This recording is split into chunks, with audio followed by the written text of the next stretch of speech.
I never imagined a business trip would completely upend my life. The day I came back from the airport, the house was the same.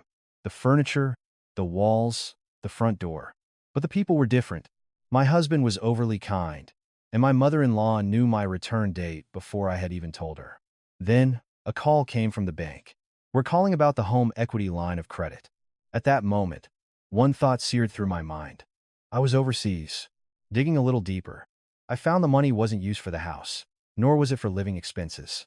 My mother-in-law had been running an informal investment club, and I soon learned that the money had been funneled into Bitcoin. The bigger shock wasn't that there was a $100,000 debt, but that it had already snowballed to over $1 million. My husband said, "We're married. Can't you do this one thing for me?" An ordeal that began with a business trip ended in the ruin of a family's reputation and the implosion of a marriage. Let me tell you how it all began. Even as Emily punched the code into the keypad on the front door, she couldn't shake a strange sense of unease. It was her first time home in 3 months after an overseas assignment at the company's European branch. Dragging her heavy suitcase into the living room, she found it sparkling, not a speck of dust in sight. A faint scent of air freshener hung in the air. Knowing her husband's habit of leaving clothes strewn everywhere, this was nothing short of a miracle. Emily slipped off her shoes and called out cautiously, "I'm home." Before the words had even left her mouth, her husband, David, came rushing out of the bedroom. A hint of anxiety flickered in his eyes, but his mouth was stretched into a forced smile. "Honey, you're finally back. It must have been rough. You must be exhausted from the flight. Here, I'll get this. You go and rest." Before Emily could react, David snatched the suitcase from her hand. Normally, he wouldn't even lift his head from the couch, let alone meet her at the door, which only deepened her suspicion. Standing in the middle of the living room, Emily slowly scanned the space. "When did you get the house so clean? The floors are shining. I stayed up late after work yesterday to get it done. You were coming home after 3 months. I couldn't stand the thought of you coming back to a messy house. I really tried my best." David laughed, a little too loudly, and walked toward the kitchen. As Emily went to unpack, she noticed a thick stack of mail on the counter next to the refrigerator. It was a much larger pile than usual, and the envelope on top was stamped with a bold, red final notice. "What's all this? Why is there so much mail?" As Emily reached for it, David darted over like a lightning bolt, grabbed the stack of mail, and shoved it deep into a drawer. His hands were trembling, as if he were hiding something that should never be seen. "Oh, that? It's nothing. Just junk mail and credit card statements. I was saving it to sort through later. Don't worry about it." Junk mail with a final notice stamp? It looked like it was from a court or a bank. "Shouldn't we check it?" I said, "It's nothing. You just got home. Why are you interrogating me? You must be tired. Go take a shower and come out. I had your favorite food made." David practically pushed Emily by the shoulders toward the bathroom. The pressure of his hands on her back felt strangely insistent. Emily closed the bathroom door and stood under the shower, lost in thought. Could a person change this much in 3 months, or was there something dark and sinister hiding behind this excessive kindness? Her mind was a tangled mess. When she came out of the shower, the dining table was lavishly set with a steaming pot roast and an array of side dishes. David was even wearing an apron, playing the part of the doting husband. "Come on, sit down. You worked so hard on your trip. Eat up. You made all of this? You can barely make instant ramen." "Of course not," he chuckled. "My mom made it. She woke up at the crack of dawn when she heard you were coming home today. She said her daughter-in-law needed a hearty meal after her long trip." Emily paused, her fork hovering over a piece of meat, and stared at her husband. "How did your mom know I was coming back today?" "My flight changed, and I only managed to tell you yesterday. I was planning on calling her myself." David's eyes darted around for a moment, flustered, before he answered coolly. "Oh, I must have mentioned it when we talked yesterday. It's not a big deal. You know how much she's missed you." Suppressing her unease, Emily continued to eat, but her husband's behavior grew stranger. He kept asking about her plans for the weekend, and it was obvious he was trying to keep her from leaving the house. "Honey, why don't you just take it easy at home this weekend? Don't even think about going out." "I was going to make plans with some friends." "Why?" "I wanted to catch up with them." "What friends?" "You've been away for 3 months. You should be spending time with your husband. You can see your friends next week. Absolutely do not leave the house this weekend. Got it?" A subtle tremor and a demanding tone laced David's voice. Emily put down her fork. "Is there a specific reason it has to be this weekend?" Are you hiding something from me? Hiding something? I'm just looking out for you. And you're treating me like a criminal. Fine. Just stop eating then. David suddenly yelled, then stormed off into the living room.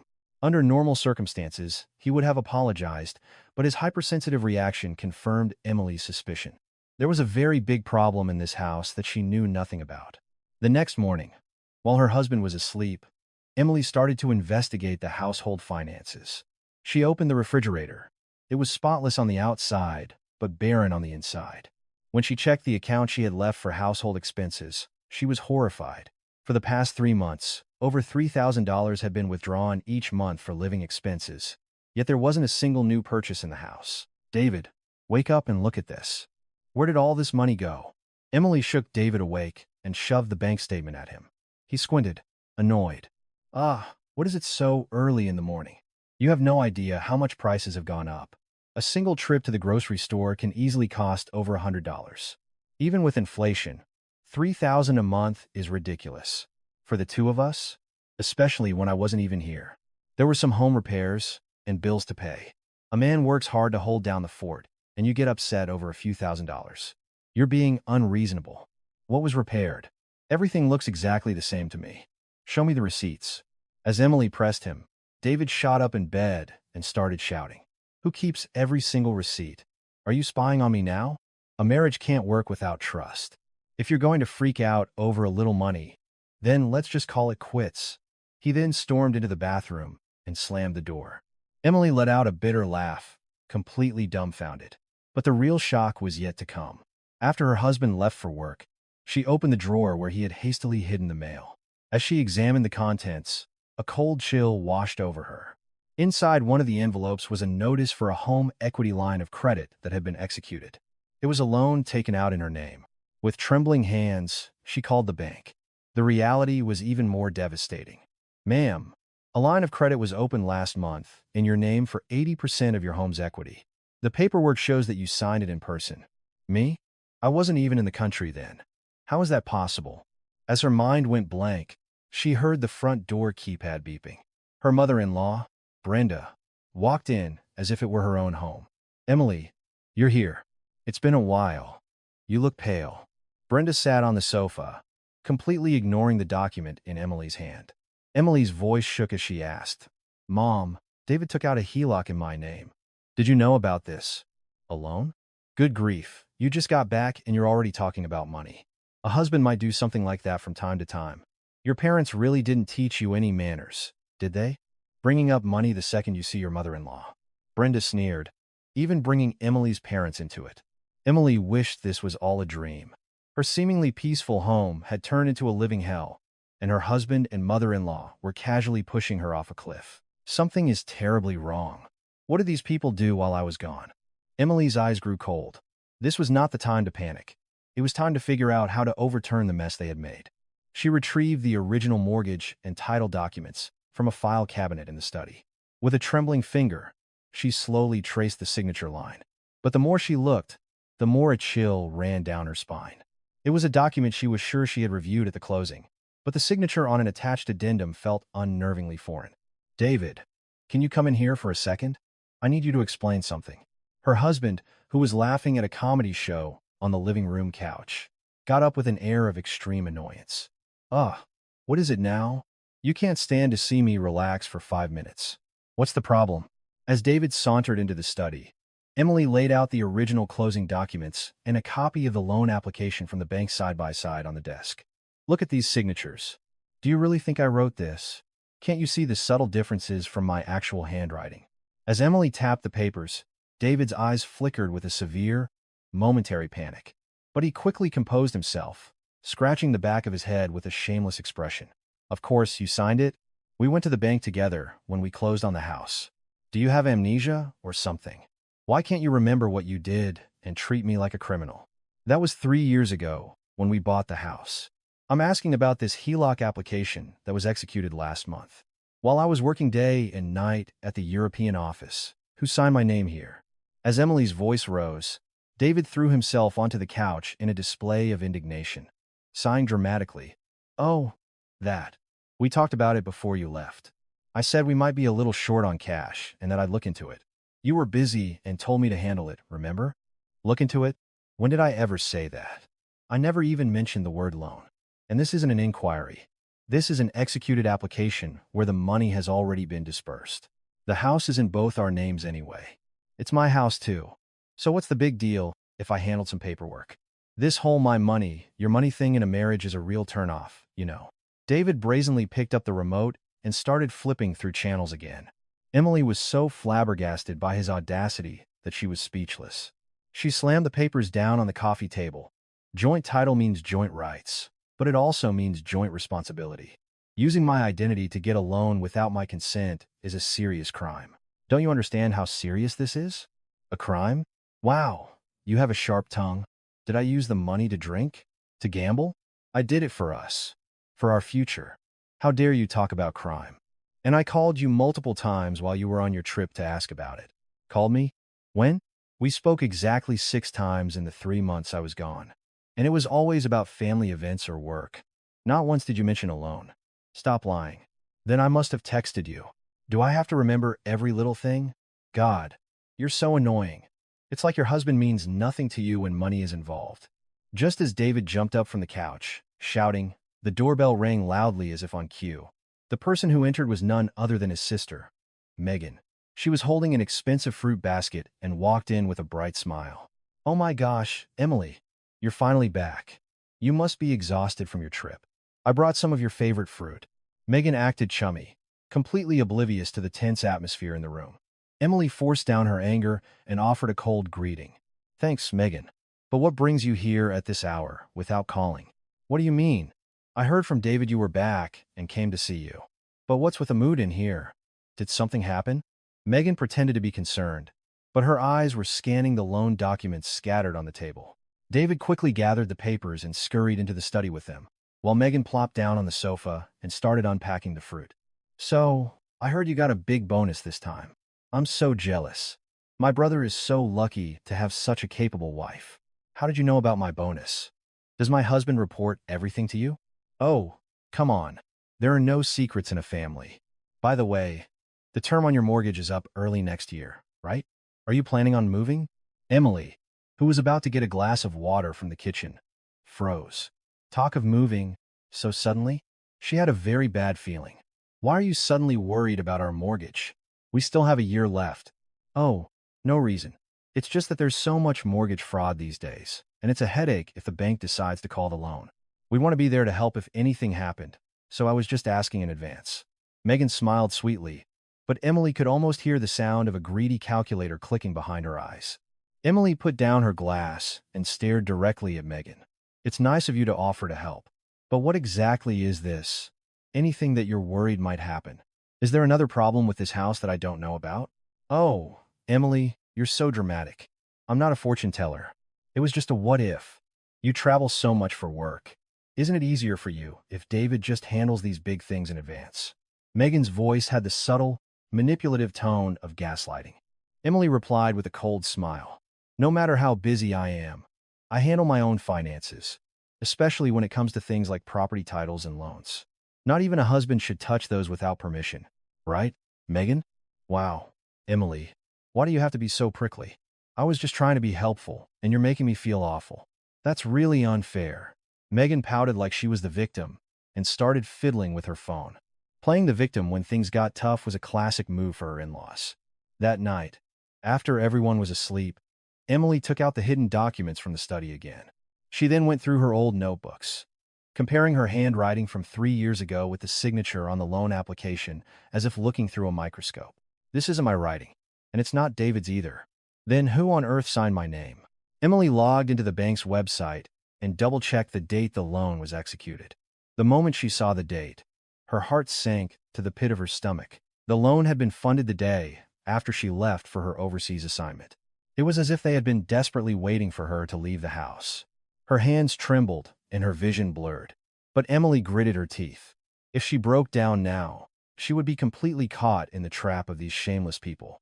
You dare to stab me in the back? Fine, let's see how this ends. I'll show you exactly how I'm going to tear this house down. In the darkness, Emily's eyes glinted with a desire for vengeance. On Saturday morning, stepping into her in-laws' living room, Emily felt a suffocating pressure. Her mother-in-law, Brenda, and sister-in-law, Megan, were already seated like royalty, waiting for her. These were the same people who usually waved her away, telling her not to bother visiting. Today, they glared at her before she had even taken off her shoes, trying to intimidate her. "Come on in. Don't just stand there. Have a seat," Brenda said, patting the spot next to her on the sofa. Sensing a cold hostility, Emily slowly sat down. Her husband, David, sat nervously beside her, forcing a weak smile. "Mom, why did you want to meet all of a sudden without any notice?" "I was hoping to rest this weekend. I called you here because we need to sort out some family business. A serious issue has come up that we need to discuss as a family." Brenda tossed a few documents onto the coffee table. Bank letters with final demands stamped in red ink stared up at Emily. "What is all this? Why are there so many collection notices?" As Emily reached for the documents, Brenda answered without batting an eye. "They're related to the loan, since the house is in both your names. I figured you should know." "I should know? Who took out this loan without my consent in the first place?" "It was executed last month, while I was overseas." At Emily's sharp question, Brenda scoffed and glanced at Megan. As if on cue, Megan chimed in. "Emily, why are you so on edge? What does it matter who applied for it? We're all family. David must have been in a tight spot." "It does matter. My name is on it, and my home equity is the collateral. How can that not matter?" "Megan, if hundreds of thousands of dollars vanish from your bank account, would you just sit back and do nothing? I'm really disappointed in you. You shouldn't be so calculating with family. Didn't your parents teach you the importance of family?" Megan's sneer made Emily bite her lips so hard she could taste blood. The audacity of bringing her parents into this vile situation made her blood boil. Just then, David slyly placed a hand on Emily's shoulder and whispered pleadingly, "Honey, just calm down and listen to what Mom has to say. Everything she did was for our own good." "I am calm, so get your hand off me." "Mom, explain this properly. Where did all this money go?" Brenda let out a deep sigh, then began to speak as if she were bestowing a great favor. "I was managing an investment club, and things got a little complicated. I was trying to cover some losses, and Megan told me this thing called Bitcoin was the next big thing, so I put some money in it. But the returns weren't as good as I expected." "Bitcoin? You were involved in that? So, how much did you lose, exactly?" At Emily's question, David hung his head and mumbled in a barely audible voice, "Honey, it's about $1 million. $1 million? Are you kidding me? You blew through an amount of money most people could never dream of seeing in a lifetime. And now you expect me to help you pay it back?" As Emily's face turned white, Brenda had the gall to shout back, "What's done is done. What's the point of dwelling on the past? We need to put out the fire that's burning right now." "The fire? Why should I be the one to put it out? I didn't start it." "Emily, you're doing so well at your company, right? Your salary is double my brother's, and you got a huge bonus from your trip. What's the harm in chipping in a little? We can pay it back after a few years of hard work. Why are you being so selfish?" Megan added, twisting the knife. Emily looked directly at Megan with cold eyes and retorted, "Whatever my salary is, and however much my bonus was, it's my blood, sweat, and tears. I didn't earn it to pay off my in-laws' debts." "That's a horrible thing to say. When family is in trouble, it's natural to help. What's the big deal if my brother used your name for a loan? Identity theft is a crime. What you've done is blatant forgery and fraud." At Emily's outburst, David waved his hands in panic. "Honey, it's a misunderstanding. I just thought since we owned the house together, it would be okay. I was going to pay it all back later without you ever having to worry." "Later? When? How are you going to pay back $1 million? Can you even cover the interest with your salary? You were going to let me lose all my equity and end up homeless. Is your personal credit score more important than your family's? Are you really going to be this cold-hearted?" Brenda slammed her fist on the sofa and glared at Emily. At that moment, Emily realized that it was impossible to have a rational conversation with these people. She calmly took a small audio recorder out of her bag and placed it on the table. "Everything you've said has been recorded. The proof that I did not consent, and your confession to forging my identity, it's all here, crystal clear." The air in the living room froze. David's face turned ashen, and Brenda and Megan's eyes widened in shock. "What? What is that? Did you record us? How dare you record a conversation with your in-laws?" "Because we need to handle this by the book. Why should I be polite to people who are trying to ruin my life?" Emily coolly picked up the recorder and stood up to leave. Megan lunged at her, trying to snatch her bag. Emily, delete that right now. Do you have any idea how embarrassing this will be for our family if people find out? Have you no shame? Embarrassing? Being $1 million in debt is embarrassing. A victim gathering evidence is not. Get out of my way. I don't have the energy to waste on you. Emily roughly pushed Megan aside and walked to the door. From behind, she heard Brenda's shrill scream. If you walk out that door today, don't ever think of coming back. I said delete that right now. Emily paused with her hand on the doorknob, turning her head slightly to deliver a final warning. It's already been automatically backed up to my personal cloud. Even if you killed me right here, that recording will be released to the world. I'll be seeing you in court. With a loud slam of the door, Emily escaped from that hellish house. Her heart was pounding, but her eyes were clearer and more determined than ever. The war had just begun. Emily found a quiet corner in a deserted local cafe and turned on her laptop. The bright screen illuminated her pale face. With trembling hands, she logged into her banking app. The transaction history for the past 3 months filled the screen. Her eyes quickly scanned the numbers. An $80,000 deposit from the line of credit had appeared on the second day after she had boarded the plane and left the country. What was even more infuriating was that less than 2 hours after the large sum was deposited, the entire amount was transferred to another account. Payee, Brenda Collins. Of course, it was her account. Emily zoomed in on the screen, reading the name over and over. As she jotted down the account number, her fingers trembled so violently they began to cramp. She took a sip of her iced coffee, but even the cold liquid couldn't quench the fire of her rage. Emily delved deeper into the transaction history. The money that went into her mother-in-law Brenda's account was split into smaller amounts and scattered in every direction on a weekly basis. There were transfers to overseas crypto exchanges, obscure brokerage firms, and frequent large cash withdrawals. They really had a party with my money. She opened an Excel spreadsheet and began meticulously organizing the amounts and dates.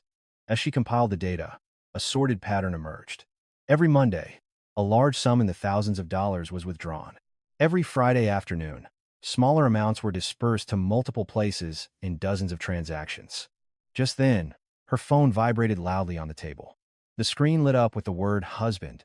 Hey, where are you? It's past quitting time, and you're not home. David's voice was uncharacteristically cautious and subservient. Emily suppressed her emotions and answered coldly. I'm out. I need some time to think. Why? Oh, no reason. I was just worried. Have you eaten? I can pick up something nice on my way. No, thank you. I'm not hungry. You go ahead and go to bed. She hung up and refocused on the numbers on the screen. The frequency of transactions was staggering. On some days, money was moved more than 10 times. This wasn't the bank account of a normal person. It looked more like the account of a gambling addict. What on earth did these people do with my money? The next morning, Emily lied about going to work and headed straight for her in-laws' house. She had to confront Brenda, the source of all this chaos, without David knowing. After she knocked forcefully on the door, Brenda opened it, looking disheveled. The moment she saw Emily, her face turned to stone. What are you doing here so early in the morning? After the disrespectful way you stormed out yesterday, you should be at home reflecting on your behavior. Reflecting? The only person who should be reflecting is you. We have a lot to talk about, so let me in. Emily pushed past Brenda's shoulder and walked inside, not waiting for an invitation. The living room table was cluttered with the same kind of debt collection notices she had seen yesterday, along with papers covered in stock charts. Mom, you transferred the $80,000 from the loan in my name to your account the moment it was deposited. Where did you spend it all? What? What does that have to do with you? What's the big deal if I use some of my son's money? It's not your son's money. It's the bank's money, and it's in my name. It's my credit on the line. So how does it not have to do with me? Tell me exactly where you spent it. Now, Emily pulled out a stack of printed transaction records from her bag and threw them across the table. Brenda's lips trembled as she looked at the scattered papers. What is this?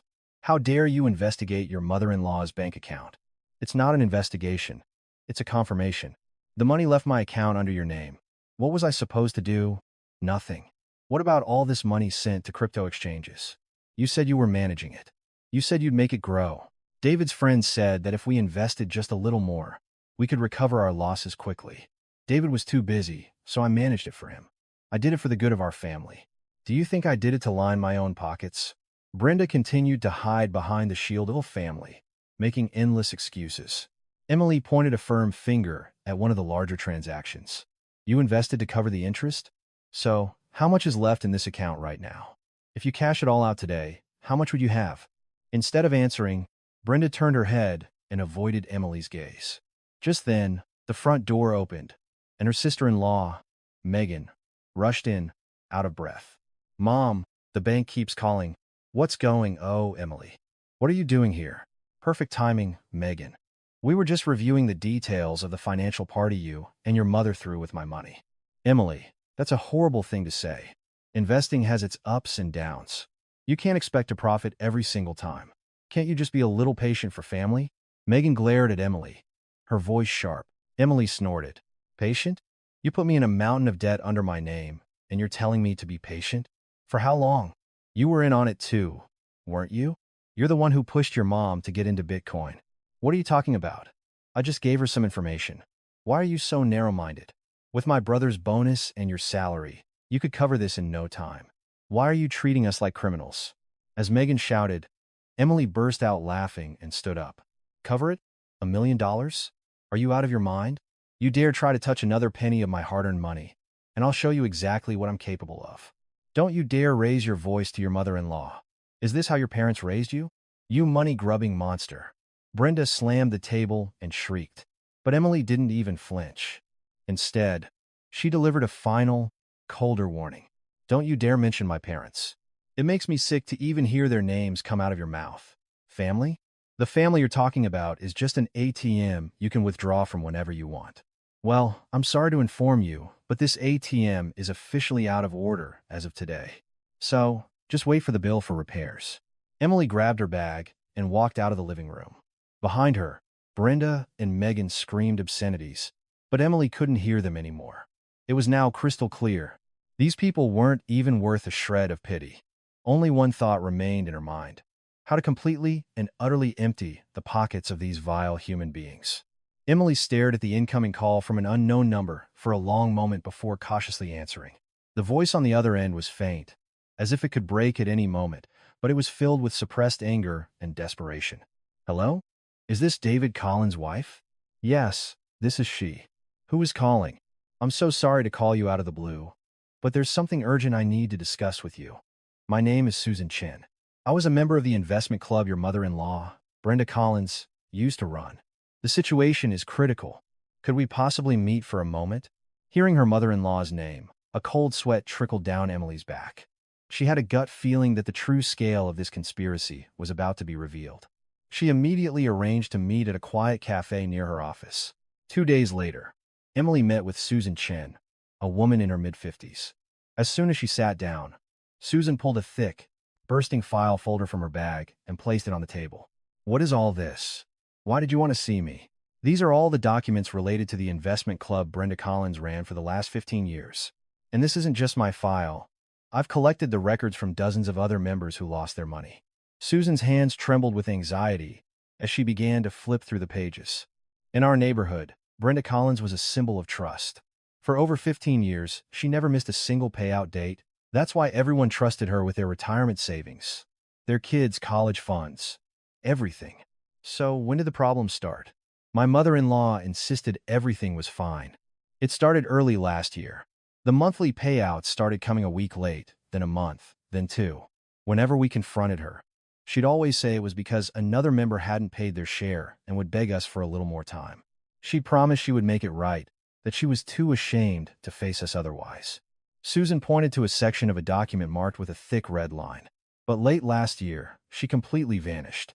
She wouldn't answer our calls, and when we went to her house, she wouldn't open the door. And then, we heard a devastating rumor. A rumor? What kind of rumor? That Brenda had invested the club members' money in Bitcoin. Apparently, she made some money at first, but then she started using our funds to cover her losses, buying the dip, as they say, and when the market crashed, she lost everything. Susan pulled out another sheet of paper and pushed it in front of Emily. It showed a Bitcoin price chart. The timeline of payment delays matched the cryptocurrency's price drops with horrifying precision. Look at this chart. When Bitcoin peaked early last year, Brenda was buying frantically. When the market started to fall, she was pouring other people's money into it like a madwoman. So, how many people have lost money? And what's the total amount? We've confirmed nearly 30 victims. I'm out $20,000. But some people lost 50, even 70,000. Altogether, it's easily over $1 million. Emily felt the air leave her lungs. Her hand, holding her coffee cup, trembled uncontrollably. $1 million. Her in-laws had lost that astronomical sum, and then shamelessly demanded that she be the one to pay it back. But why did you contact me? I only found out about the loan myself yesterday. Susan looked at Emily with pity. Everyone in the neighborhood already knows that a loan was taken out in your name. Brenda's son, David, was bragging about it at a local bar.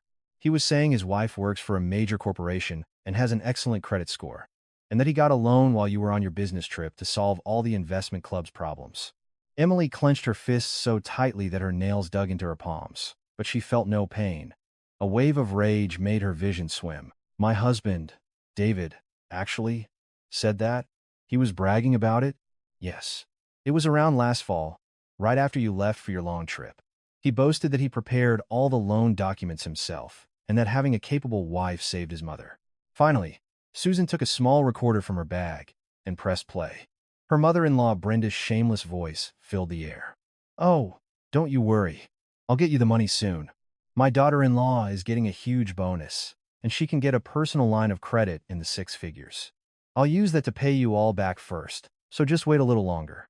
When the recording finished, Emily dropped her head onto the table. All the pieces of the puzzle clicked into place. Her husband was an accomplice, her mother-in-law was a con artist, and she was nothing more than a slave, meant to pay off their debts. Susan patted Emily's shoulder. You're a victim in all this, too, completely used. We've hired a lawyer. We're filing a formal lawsuit next week. Why don't you join us and fight back?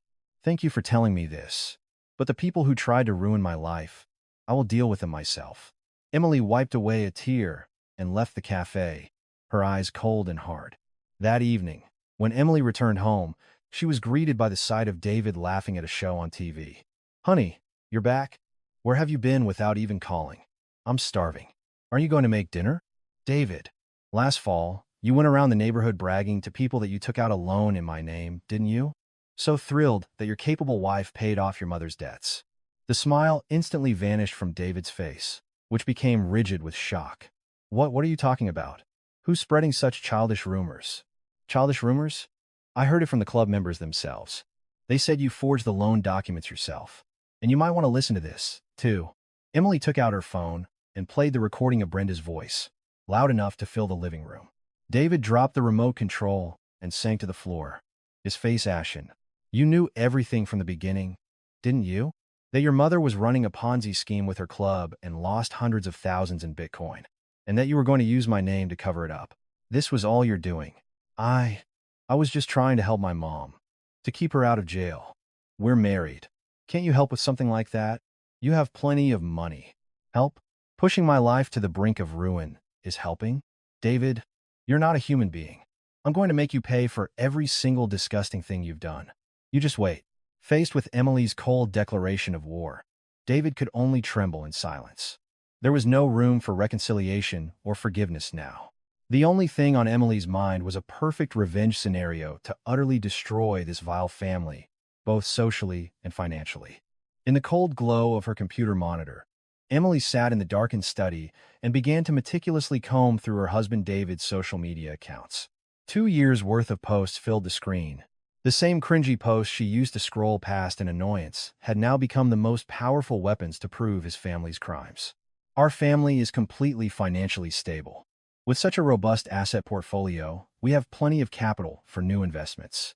This was a post David had made last spring, accompanied by a photo of an expensive bottle of scotch. The comments were filled with envious praise from their neighbors. Emily calmly took a screenshot, logging the date and content into her Excel file as if cataloging evidence. David's arrogance seemed endless. Home equity? That's not a concern for us. My wife's income is in the top tier, and I manage our family's assets meticulously. The returns on Bitcoin have been fantastic lately. Of course, my rule is to only invest with disposable income I can afford to lose. A cold sneer spread across Emily's face as she read the screen. Disposable income? He had started a gambling spree with money borrowed by stealing his wife's identity, all while pretending to be a world-class financial guru. Next, Emily started digging into her sister-in-law Megan's messaging apps and personal social media channels. Megan's vanity was even worse than her brother's. My brother's family never has to worry about money. My sister-in-law is a key executive at a global corporation. Her salary is in the six figures. And my mom is so savvy with her investment club that our family's finances are rock solid. Everyone is so jealous of us. Emily captured every message Megan had exchanged with her friends, saving them to a folder. The evidence was already piling up, more than enough. The next morning, Emily took a personal day and went to a private financial crimes consulting firm. The consultant carefully examined the documents Emily presented. His brow furrowed. "Ma'am, the signature on this loan application was absolutely not written by you. Look here.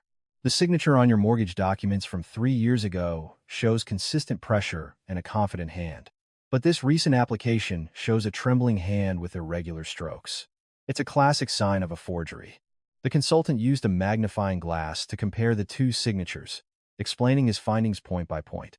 Emily's chest heaved with rage. The consultant added a final, crucial piece of advice. "Furthermore, look at the date on this application. You said you were overseas at this time. The first thing you need to do is get an official travel history record. If you have proof you weren't in the country on the day of the application, this loan is 100% invalid, and it's a clear case of identity theft." On the spot, Emily used her smartphone to request the certificate. On the date the loan was applied for, she had been in a meeting at the Frankfurt, Germany office. Her body was in Europe, yet she had supposedly signed a document at a bank in the United States. It was an open and shut case, with no possible excuse. As Emily left the consulting firm, her resolve was harder than ever. Just then, she received a text from an unknown number. "This is Laura Miller. I'm one of the members of Brenda Collins' club. Is it possible to talk right now?" Emily called immediately.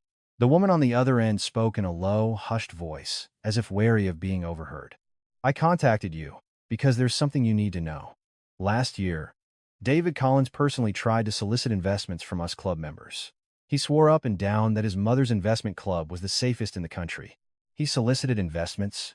My husband was actively recruiting members. Yes. He would show us his social media posts about his financial status and emphasize that with a wife at a major corporation, there was no way they could fail. I believed him and put in $50,000. His sister, Megan Collins, also went around to events telling her friends that if they entrusted their money to her mom, the returns would be huge. She was actively promoting it. A chilling realization washed over Emily, and she clenched her fists. Her husband and sister-in-law weren't just bystanders.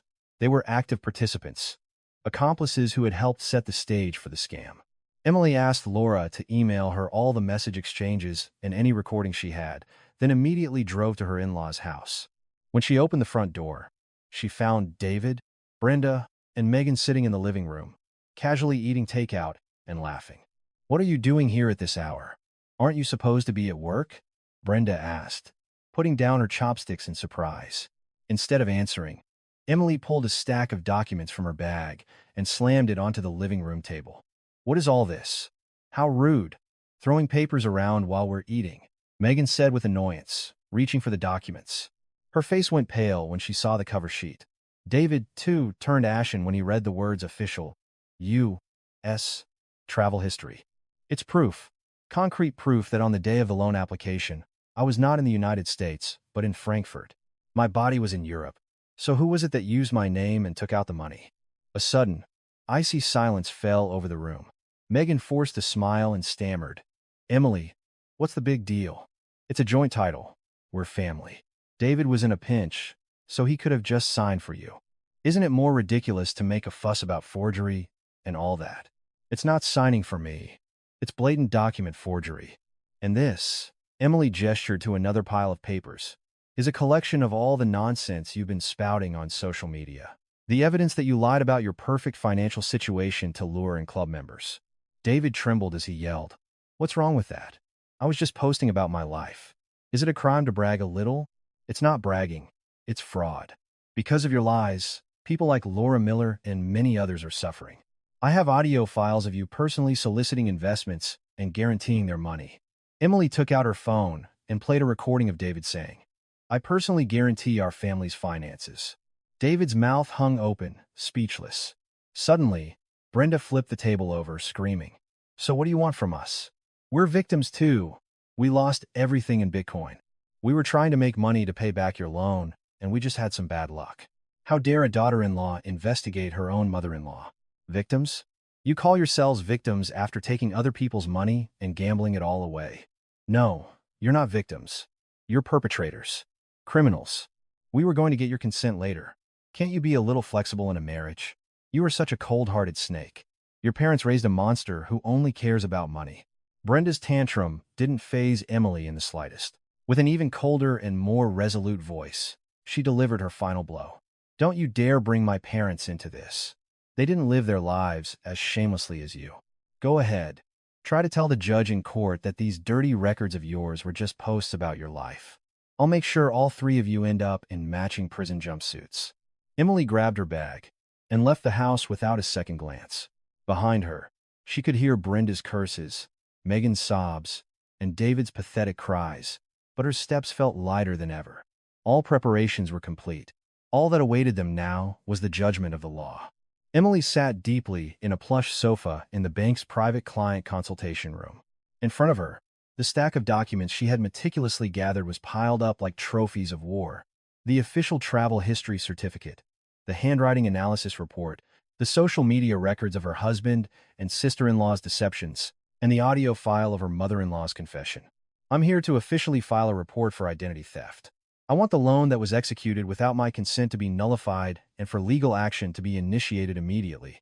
At Emily's firm request, the bank manager reviewed each document, nodding gravely. "Miss Collins, the evidence is irrefutable. The fact that a loan was executed domestically while you were overseas is a clear case of obstruction of banking operations and a criminal act of identity theft. We will immediately freeze the loan account and all associated accounts. We will also provide full support with any documentation you need for your police report." "When does the account freeze take effect?" "I will process it on the system right now. As of this afternoon, not a single cent will be able to be withdrawn." Emily signed the freeze request form and walked out of the bank.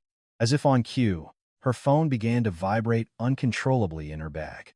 The name husband flashed on the screen, but Emily mercilessly hit the decline button. Calls from her sister-in-law, Megan, and her mother-in-law, Brenda, followed in a relentless barrage, but Emily didn't answer a single one. Soon, a flood of texts and messages began to pour in. "Answer the phone right now. What have you done? Why is my account frozen? Emily, the bank just called. They said David's and Mom's accounts are all frozen. This is insane. Unfreeze them right now. Are you out of your mind? If you don't go to the bank and fix this immediately, I'll go straight to your parents' house. You've been warned." Emily read their frantic messages scrolling across her screen and smiled quietly. It was proof that the flames of hell were finally licking at their feet. Emily's next stop was a law firm. The attorney looked over the evidence she presented, unable to hide his admiration. "Miss Collins, this is truly impressive. With this amount of evidence, we can pursue charges not only for forgery of private documents, but also potentially under the Racketeer Influenced and Corrupt Organizations (RICO) Act. Depending on the scale of the investment fraud, it will be impossible for them to avoid criminal charges. I want to press charges against both my husband, David Collins, and my mother-in-law, Brenda Collins. There will be no settlement and no leniency. What about your sister-in-law, Megan Collins? She may not have been directly involved in the identity theft. Add her as well, for conspiracy and aiding and abetting fraud. I have her social media statements and a recording of her personally soliciting investments from club members while guaranteeing returns. She was, in effect, a shill for the operation." The attorney immediately began drafting the official complaint. Emily looked out the office window at the setting sun, feeling a profound sense of liberation welling up from deep within her. When she returned home that evening, David lunged out before she could even fully open the front door. His face was a grotesque mask of fury and fear. "You are going to the bank right now and unfreezing those accounts. Right now." He grabbed Emily's arms, his grip tight enough to bruise, and screamed. Emily didn't flinch. She violently shook off his hands. "No. Why should I? No? Do you have any idea what kind of crazy thing you've just done? I have payments that need to go out tomorrow. How could you do this?" "Of course, I know. I'm in the process of reclaiming my identity and my rights that you stole. This is just the beginning. Why are you falling apart already? Rights? What rights between a husband and wife? You're insane. Are you even human? David's voice echoed through the apartment hallway. But Emily only glared back at him more coldly. If we were a real husband and wife, you would have asked for my permission first. Is a couple one that forges signatures, racks up hundreds of thousands in debt, and gambles it away. You're not my husband. You're a parasite, feeding on my life. Emily pulled a copy of the legal complaint she had prepared from her bag and threw it at David's chest. Forgery, identity theft, embezzlement. The criminal complaint has been filed. You'll be hearing from the police soon. David picked up the complaint from the floor and read it, his hands trembling and his face turning a deathly shade of gray. You're crazy. You've completely lost it. How can a wife sue her own husband? Are you trying to send me to prison? I'm not suing my husband. I'm reporting a criminal. You wanted to handle things legally, didn't you? Well, now we are. You disrespectful brat. David finally lost his temper and raised his hand to strike her. Just as he did, Emily, as if waiting for this moment, took out her phone and hit the record button. Go ahead. Hit me. I'll add assault and domestic violence charges and make sure your life is completely over. I dare you to try. Faced with Emily's chilling resolve, David's hand froze in midair. Emily roughly pushed the coward aside, went into the bedroom, and locked the door. The next morning, it was her sister-in-law, Megan, who showed up, ambushing Emily in the lobby of her office building. In front of dozens of her colleagues, Megan blocked her path. Emily, we need to talk. David couldn't sleep a wink last night.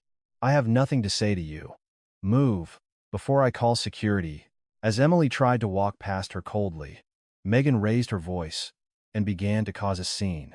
Don't you realize you're destroying our entire family? How can you try to send your own family to prison? Is that something a decent human being does? The one who destroyed your family wasn't me, it was you. Why don't you police that mouth of yours that you used to run a scam? It wasn't a scam. It was family helping family. You work for a big company. Can't you sacrifice a little? As onlookers started to stare, Emily raised her voice even louder, making sure everyone could hear. Is stealing a family member's identity a sacrifice? The money you scam from people using my name? You're going to have to pay it all back in court. I've sued you for conspiracy too, so you'd better prepare for the investigation. Emily, what if everyone in the neighborhood finds out? Have you thought about our mom's reputation? Do I really need to worry about the reputation of a mother-in-law who stole from her neighbors and gambled it away on Bitcoin? You made your bed. Now you get to lie in it. Megan's face turned beet red as she stood there, speechless. As Emily stepped onto the elevator, she delivered one final, cutting remark. Remember this. I hold all the cards now, all the money, and all the control. From now on, you'll only be able to breathe as much as I allow you to. The elevator doors closed, cutting off the sight of Megan's despairing face. That afternoon, the bank called again. They informed her that her mother-in-law and husband had been making the rounds to different branches, causing scenes and demanding their accounts be unfrozen. But they had been blocked at every turn. Emily looked out the window and murmured coldly, "This is just the beginning." Later that evening, a long text message arrived from Brenda, begging her to drop the lawsuit, saying she had made a terrible mistake. Instead of replying, Emily screenshotted the message and sent it to her lawyer. Save your confessions for the judge. I'm just here to enjoy watching you fall. Emily quietly put down her phone and poured herself a glass of wine in celebration. The cold air of the courthouse mediation hallway touched Emily's skin. She stared blankly at David, who sat across from her. The face of the man she had once loved was etched with anxiety and exhaustion, but there wasn't a single shred of pity left in Emily's heart. You've already received the divorce settlement papers from my attorney. Review them and sign them now. As Emily pushed the documents across the table, David glanced at the contents, and his face immediately flushed with anger. He started shouting, "Zero assets. Emily, are you serious? After all the years we've been together, and this house is in both our names. How can you take everything? It is in both our names. That's correct. But who was it that used our house as collateral to forge my identity and take out a massive loan? That six-figure debt you took upon yourself? It only seems fair that it should be your responsibility, don't you think? I did that to keep my mom out of prison. As a wife, couldn't you have tried to understand how desperate your husband was?" Emily let out a bitter laugh at David's shameless excuse. Helping your mother was your choice. Stealing my identity was a crime. Why should my life be sacrificed for your sense of filial duty? Any love I had for you died the moment you forged my signature. Just as David crumpled the papers in his fist, Brenda and Megan came running down the hall, their footsteps loud and frantic. Are you really going to do this? There will be no divorce. Think of our family's reputation. If the neighbors find out, I won't be able to show my face in public. As Brenda tried to grab Emily's arm, Emily stepped back in disgust and replied coldly, Mom, didn't that precious reputation of yours hit rock bottom when you stole hundreds of thousands of dollars from your neighbors and lost it all on Bitcoin? Do you really have any reputation left to protect? That, I was going to pay it all back later. This whole thing only got so big because you had to make such a scene about it. Emily, flabbergasted by Brenda's audacity, snapped back. Later when? After I lost all my equity in the house and ended up on the street? What's the real reason you're trying to stop this divorce? You were planning on using my salary and my bonus to keep making payments on that debt, weren't you? Megan, standing by, chimed in with a tearful act. Emily, we were family. If you divorce him, what will happen to my brother's life? What about our mom's retirement? The whole neighborhood will point fingers at us. Aren't you afraid of that? The people who will be pointed at are you, the ones who committed the crimes, not me. Family? The people who stole my identity to fund their gambling habit have the nerve to use the word family? It makes me sick to my stomach.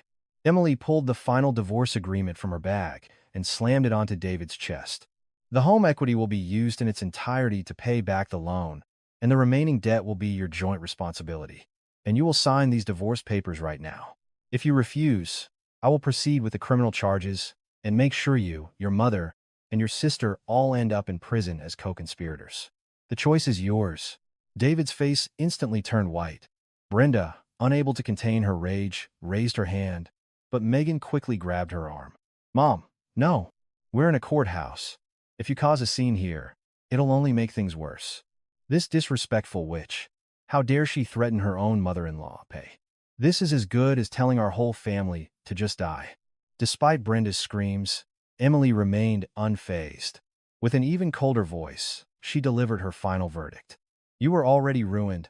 From the moment you threw other people's money at Bitcoin like a moth to a flame. Who are you trying to blame now? At that, David clutched his head and muttered in a despairing voice. This is all your fault, Mom. If you had just managed that stupid club properly, if you hadn't gotten obsessed with Bitcoin, I never would have had to do this. What? Listen to this boy. Who was the one who came up with the idea to take out a loan in your wife's name in the first place? And now you're blaming your mother? The mediation hallway instantly devolved into chaos as mother and son began to tear each other apart, screaming accusations. Megan stood between them, wringing her hands, not knowing what to do. Emily watched the disgusting spectacle for a moment longer, then stood up without a shred of regret. Have the signed papers sent to my lawyer's office within a week. Otherwise, I'll see you in court. As Emily turned to walk away, Megan screamed a final curse at her back. You'll regret being so heartless for the rest of your life. Emily, you'll live a miserable life as a divorcee, with everyone pointing fingers at you. Emily paused and replied calmly, Fine. Let them point their fingers. But it sounds 100 times, 1,000 times better than having my entire life stolen by being entangled with people like you. As she walked out of the hallway, Emily let out a long, deep breath. A heavy weight that had been crushing her for years finally felt like it had been lifted. A month later, all legal proceedings were finalized, and the divorce was official. David, looking resentful to the very end, scowled at Emily as he signed the papers. You'll regret this. Who would want to be with a woman as cold as you? Emily smiled brightly. The one who will have regrets is you, who stole my identity and is now about to lose everything. You should get ready for prison. As Emily walked out of the courthouse, brilliant sunlight streamed down on her. The clear, cloudless sky felt like a blessing for her future. Just then, a text message arrived from Susan Chen, the club member. Emily, I heard you won your case and the divorce is final. You went through so much. From now on, just think of yourself and live a happy life. Reading the text, Emily smiled a genuine smile for the first time. The view of the city from the taxi window on her way home was the same as always. But Emily's world had completely changed. Divorce isn't the end. It's the beginning of getting my life back. Emily murmured to herself and looked straight ahead. She was no longer someone's wife or daughter-in-law, but simply Emily Collins, and a new life awaited her. She washed away the filth of the past, and without ever looking back, she walked confidently toward her own future. In writing this adaptation, my primary focus was to expose the raw truth of abuse and deceit that can be perpetrated under the guise of family. Many people dismiss the violation of personal rights and credit as trivial, using the excuse of being blood relatives or the special nature of a marital relationship. But as Emily's story shows, a relationship where trust has been broken is no longer a sanctuary, but a massive trap. The lesson from this story is clear. The true value of a family does not come from an authority that demands sacrifice, but from a mutual respect for each other's independent personalities and lives. In a situation where joint ownership became not a safety net but a shackle, Emily's clear-headed response was not simply about revenge, but the ultimate defense of her own dignity. The most terrifying enemies in life may not be distant strangers, but those closest to us, wearing the masks of love and devotion. I hope that through this story, our audience will be prompted to examine the health of their own relationships and be reminded that under no circumstances should they give up their own autonomy. Sacrificing yourself for someone else's greed is not devotion, it is enabling. Never forget that. What did you think of this situation? Leave your thoughts in the comments below. If this story resonated with you, please leave a like and subscribe. Thank you for watching until the end.